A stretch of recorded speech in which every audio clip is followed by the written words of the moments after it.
Huwag na huwag mong susubukan na banggitin ang kanyang pangalan kung ayaw mong katakutan ka ng demonyo. Tama pong narinig nyo. Kung gusto nyo pong katakutan ng demonyo, ito pong pangalan na pinapahintulutan po ng Diyos upang yumanig sa paa ng espiritual na kalaban mo. Isang babae po na kinatatakutan ng buong impyerno. Hindi po siya sundalong armado. Hindi po siya anghel na may espada. Hindi po siya propetang sumisigaw. Siya ay isang babae, mahinhin, mapagkumbaba, at masunurin. Pero sa bawat pagbanggit ng kanyang pangalan, nanginginig po ang mga demonyo. Bakit? At anong sinasabi ng Biblia tungkol dito? Ngayong araw nga po sasagutin natin ang tanong na matagal nang ikinukubli ng impyerno. Bakit takot ang demonyo kay Berhing Maria? At paano ito konektado sa propesya ng Apocalypse sa Genesis 3:15 at sa huling labanan ng sanlibutan? Kakirers, bumalik po tayo sa simula. In Genesis 3:15, ang kauna-unahang propesya sa buong Biblia, sinasabi dito, I will put enmity between you and the woman, between your seed and her seed. She will crush your head. Ito po ang tinatawag ng mga teologo na proto-evangelium, the first gospel. May apat po kasi na karakter. Ang Diyos, ang babae, ang ahas, ang binhi ng babae. Ngayon, ang tanong po dito, sino ang woman? Hindi po yan si Eva. Bakit? Dahil ang woman sa prophecy ay may perfect enmity sa ahas. Ang kanyang seed ay dudurog sa ulo ng demonyo. Si Eva ba ay may ganitong katangian? Hindi po. Nagkasala po siya. Nagkaroon po siya ng pakikipag-ugnayan sa serpent sa pamamagitan po ng tukso. Pero may isang babae pong hindi nagkasala. May isang babae po na perfect enmity sa demonyo. At ang kanyang anak ang dudurog sa serpent, ang ating Panginoong Kristo. Kaya malinaw po na the woman is Mary. The seed is Jesus. The serpent is Satan. Now, siya po ang babaeng ipinangako na dudurog po sa ulo ng ahas. Hindi po dahil sa kanyang sariling lakas, kundi dahil po ang Diyos mismo ang nagbigay sa kanya ng misyon. Mula po sa Genesis, lumundag po tayo sa huling aklat ng Revelation.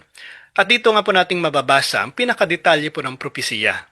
Revelation 12 verse 1, A great sign appeared in heaven, a woman clothed with the sun, the moon under her feet, a crown of 12 stars on her head. Sino ba ang babaeng ito? Tatlong interpretasyon po. Ang Israel, ang simbahan, si Maria. Pero sa Catholic view po ay malinaw. Lahat ng tatlo ay totoo. Pero ang literal, historical, personal interpretation ay si Maria.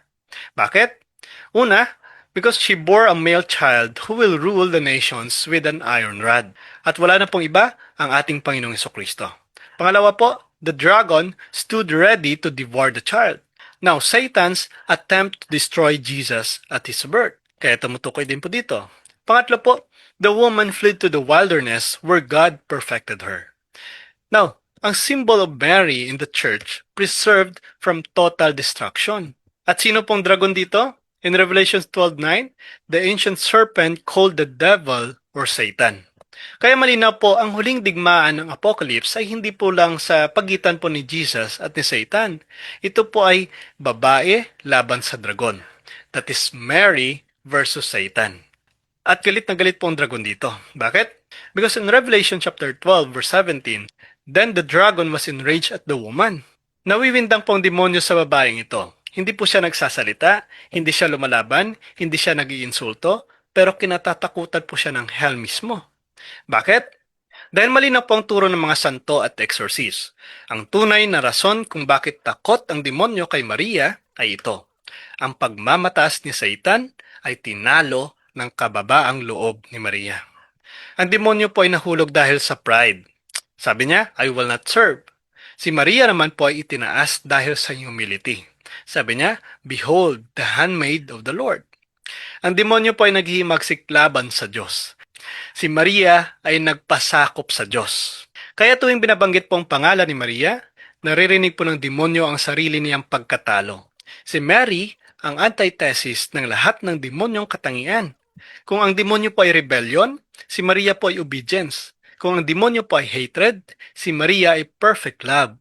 Kung ang demonyo po ay filth, si Mary po ay full of grace. Kung ang demonyo po ay distraction, si Mary ay mother of life. Si Mary pong kinasusuklaman ng demonyo. dahil siya pong taong nagpapaalala kay Satan ng kanyang tunay na pagkatalo. Kaya maraming Katoliko po ang nagtataka. Bakit sa exorcism, pagkatapos ng pangalan ni Jesus, si Maria ang pinaka-kinatatakutan ng demonyo? Sa unang tingin po parang hindi biblikal. Pero kapag sinusuri po natin ang Biblia, ang tradisyon at mga testimonya ng mga exorcist, makikita po natin kung gaano kalalim ang takot ng impyerno sa ina ng Diyos. Now, ang takot po ng demonyo kay Maria ay hindi po katang-isip. Ito po ay may ugat mismo sa banal na kasulatan. In Genesis 3:15, which is the first prophecy, sinasabi dito, I will put enmity between you and the woman, between your seed and her seed, she will crush your head.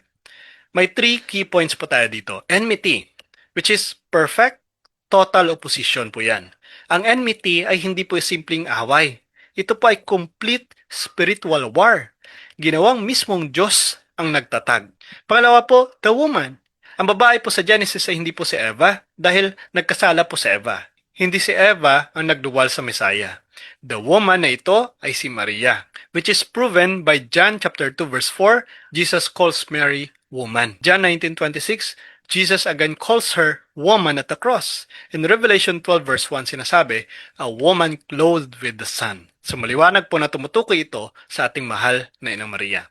Pangatlo po, she will crush your head. Ito po ang pangunahing dahilan kung bakit takot ang impyerno. God Himself ordained Mary to crush Satan. Hindi po ito metaphor lang. Ito ay prophetic mission. Now, why demons fear Mary's humility? Ang demonyo po ay nahulog. Isaiah chapter 14 verse 12 to 15. I will ascend, I will be like the Most High. Yan po sinasabi ng Diablo. Now, ang demonyo po ay nahulog dahil sa pride, habang si Maria ay itinaas dahil sa humility. Ito po ang eksaktong kabaliktaran po na labis na nagpapahiya sa demonyo. In Luke chapter 1 verse 38, sinasabi dito, behold the handmaid of the Lord.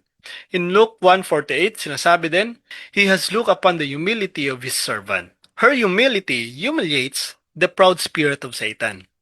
And this is why demons scream during exorcism.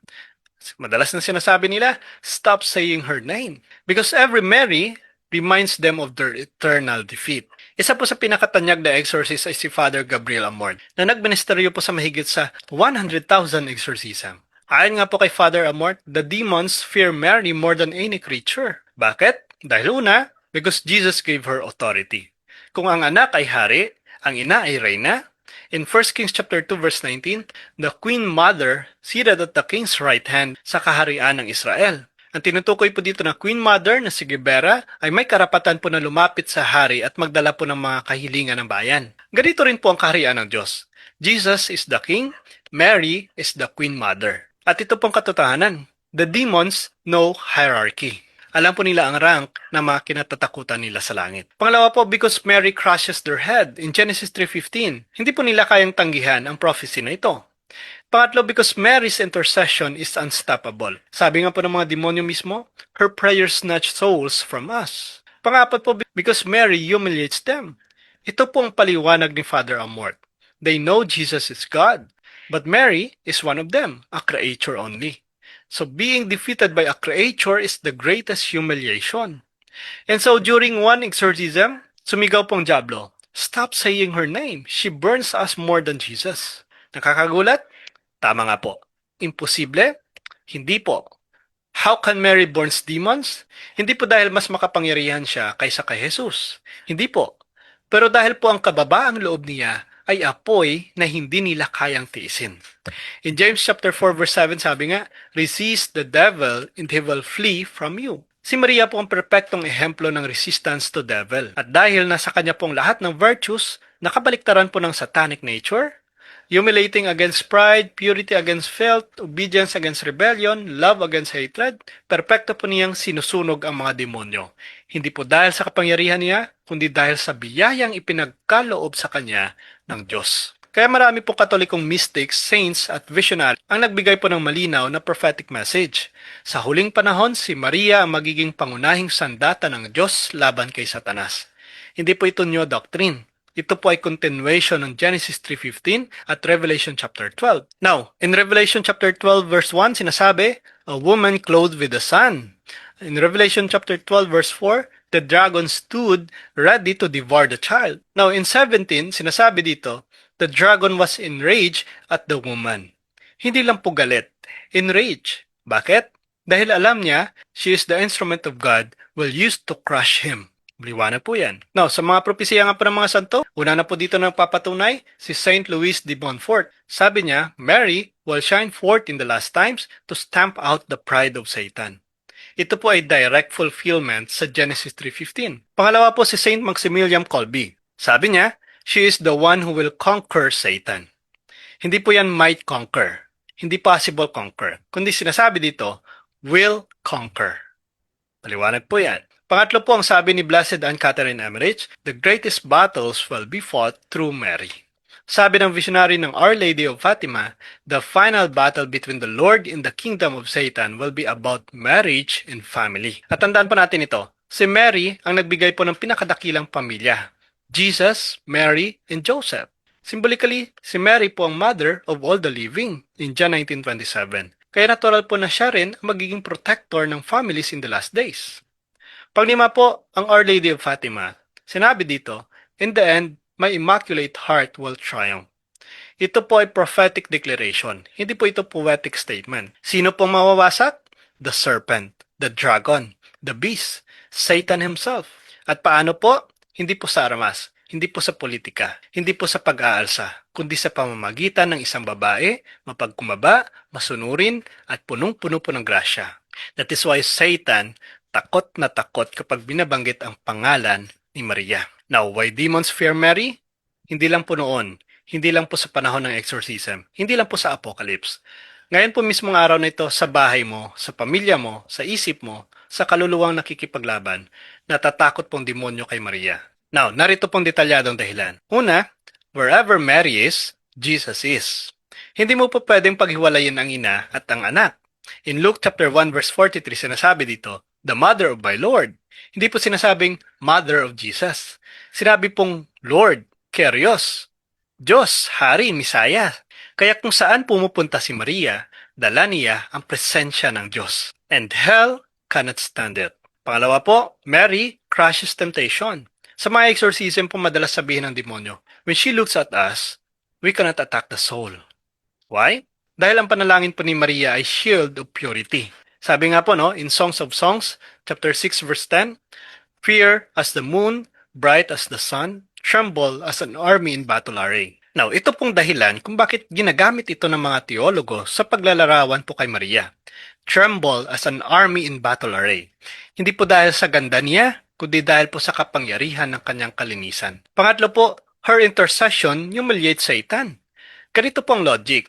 Kung natalo po sila ni Jesus, expected po na Jesus is God. Pero kung natalo po silang muli ni Maria, na isang ordinaryong babae, yan po ay mas nakakahiya. Ito pong ayaw ng demonyo, ang mapahiya.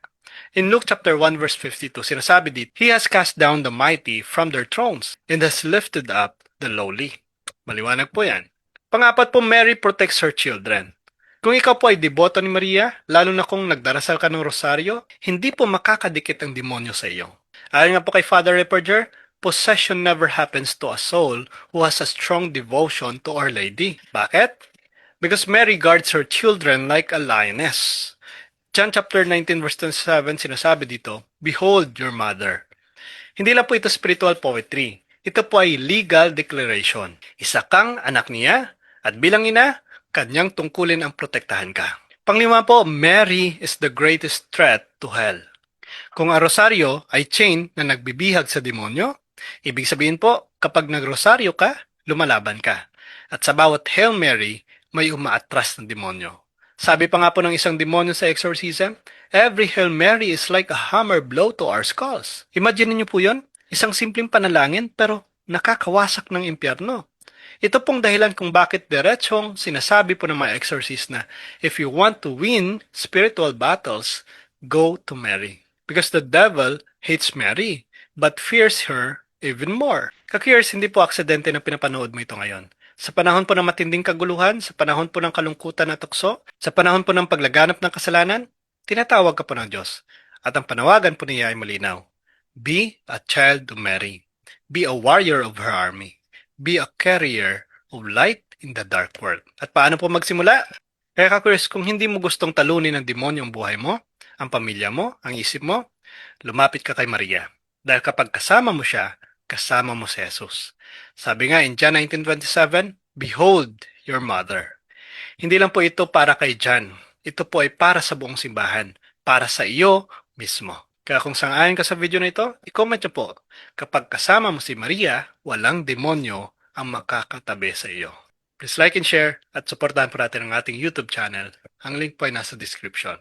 Sa ngalan ng Ama, ng Anak at ng Espiritu Santo. Amen.